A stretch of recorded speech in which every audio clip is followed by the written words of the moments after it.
You threaten to hang a politician from your couch while you're taking a shit on a phone that's smarter than you are. And you think you're the patriot in this story. Welcome to the VOSS Angle.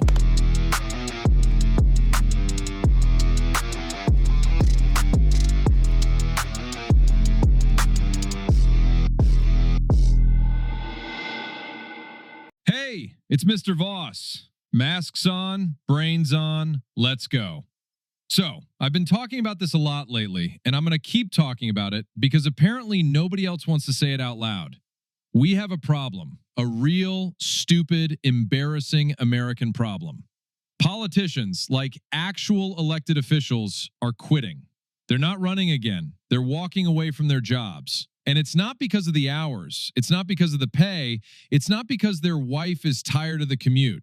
It's because people on the internet are threatening to kill them every day, dozens of times, hundreds. I'm going to hang you. I'm going to shoot you. I'm going to drag you out of your house. From Ted. Ted from Ohio. Ted who hasn't been outside in 4 days. Ted whose biggest physical confrontation this month was with a bag of Doritos. That Ted. He's going to hang a senator. Okay, Ted. Sure, buddy. And these guys, they always say the same thing, right? They always pull out the same dumb line. You work for me. I pay your salary with my taxes. Yeah, about that. Here's a fun fact, Ted, and I say this with love. You don't. You don't pay much in taxes. I've seen your truck. I've seen your situation. You get a refund every year and you spend it on an above-ground pool. The guy screaming the loudest about my tax dollars is always the guy contributing the least to the pile. It's like a dude at a potluck who brought a single Capri Sun complaining about the quality of the lasagna. Sit down. Look, and this is important, holding politicians accountable, totally fair. Yelling at them, fair. Writing a column ripping them apart, fair. Voting them out, please do that more often. That's the whole game. That's democracy. That's the deal. But threatening to hang somebody because they voted for a bill you didn't like, that's not accountability, sport. That's just you being a piece of shit with Wi-Fi. Can we talk about the keyboard warrior for a second? Because I find him fascinating. I really do. I'm not being sarcastic. I'm being a little sarcastic. But there's something almost beautiful about how brave this guy is when there's a screen between him and another human being. He's Rambo. He's Rocky. He's Genghis Khan with unlimited data. He's typing, I'll end you, I'll find you, I'll bury you, and he's wearing Crocs. He's eating a Hot Pocket. His mom just asked if he wants the light on. And then, and this is my favorite part, you show up in person, like somebody actually finds him, and suddenly, oh, I didn't mean anything by it. I was just venting. It was a joke, man. It was a joke. Yeah, your joke is that you're a coward. That's the joke. That's the whole bit. I get it now. So here's what I want. Here's what I actually want to happen. File the complaint. Every single time. I saw this story. There was a Mayor Jane Doe. Every time somebody threatens her life, she files charges. Not, I'll think about it. Not, I'll consider it if it gets bad. Every time, boom, paperwork, cops, lawyer, court date. Welcome to your Tuesday, dipshit. Whew, that's how you do it. That's the model. And all the Teds out there are going to whine. Oh, they're going to love whining about this one. Free speech, First Amendment. You can't do this to me. Okay, let's do this. Let's actually have the conversation because I don't think you've read it. I genuinely don't think most of these guys have ever read the First Amendment. I think they just heard it in a Kid Rock song once. Free speech means the government can't throw you in prison for your opinions. That's it. That's what it means. It does not mean your boss can't fire you. It does not mean Twitter can't ban you. It does not mean your aunt can't block you on Facebook, Ted.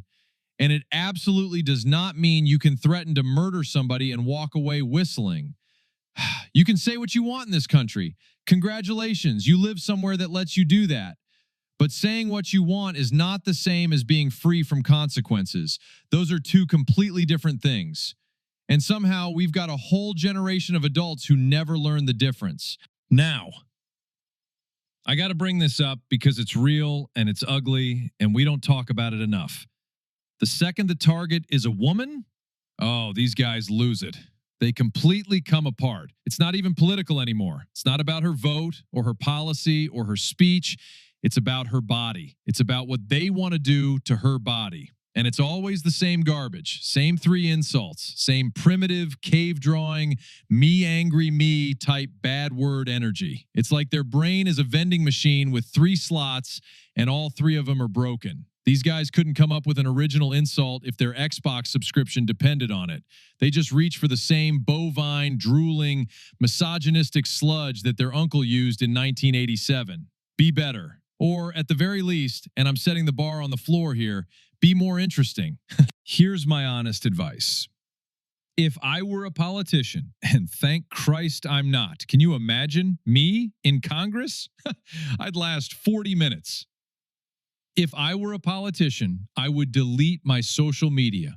All of it. The whole thing. Gone. You got something to say to me? Great. Fantastic. Come to my district office, 9 to 5, Monday through Friday. Walk in, take a number, sit down next to the other constituents, have a cup of that terrible office coffee, and tell me to my face. Let's see how tough Ted is when he has to parallel park first. Because here's the thing. Back in the day, if you wanted to threaten somebody, you had to work for it. You had to sit down. You had to find paper. You had to find a pen that still worked. Right there, 90% of the idiots are out. They gave up at the pen stage. Then you had to write the thing with your hand, which meant you had to think for more than 4 seconds about what you were actually saying. Then you had to find an envelope, a stamp. The stamp alone weeded out a few more guys. $2? For what? Then you had to walk, physically walk, in shoes, outside, to a mailbox. And the handful of psychopaths who actually made it that far? Traceable, handwriting, postmark, fingerprints. They got caught.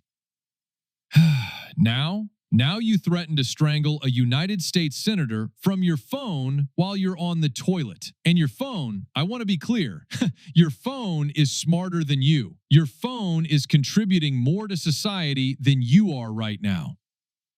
It's too easy. That's the whole problem. It's way, way too easy. And thank God, I mean this, I thank God every day they haven't invented scratch and smell tweets yet, because we'd all be in trouble. We are living through what I call the Nerf-ification of society. Everything is soft. Everything is padded. Nobody gets hurt. Nobody gets consequences. Nobody grows up. We're raising 45-year-old men who cry on Reddit because someone disagreed with them about a Marvel movie. And it has to stop. It has to stop now. Death threats are not free speech. I'm going to beat you senseless is not an opinion. I'm going to rape you in a dark alley. That is not political commentary. That is a crime. It has always been a crime. We just stopped treating it like one because it showed up on a screen instead of a piece of paper. Same words, same intent, same damage. Treat it the same. And one more thing. Since we're here, since we're being honest. The media. Yeah, you. You can't spend Monday's column wringing your hands about how toxic everything's gotten, and then spend Tuesday, Wednesday, Thursday, and Friday pouring gasoline on it. You can't do both. You don't get to do both. You're writing these hateful, red meat, chum bucket columns designed to make Ted's forehead vein pop out, and then acting shocked when Ted sends a death threat. You built Ted. Ted is your guy. Ted has your newsletter bookmarked. So maybe, and I say this with love, shut the fuck up, or at least pick a lane. Yeah, I'm looking at you, New York Post. I'm looking at you, Fox News. I'd look at the other side too, but they do it with a thesaurus, so it takes longer to notice. Listen, here's what I actually want. I want the aura of impunity gone.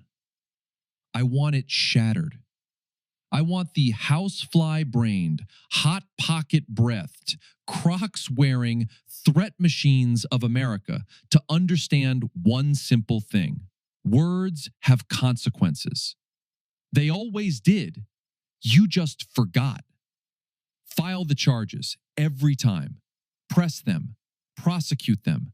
Let a few of these guys sit in a courtroom explaining to a judge why "I was just venting, bro" is a legal defense. Spoiler, it isn't. Because you know what happens when we actually do this? Good people start running for office again.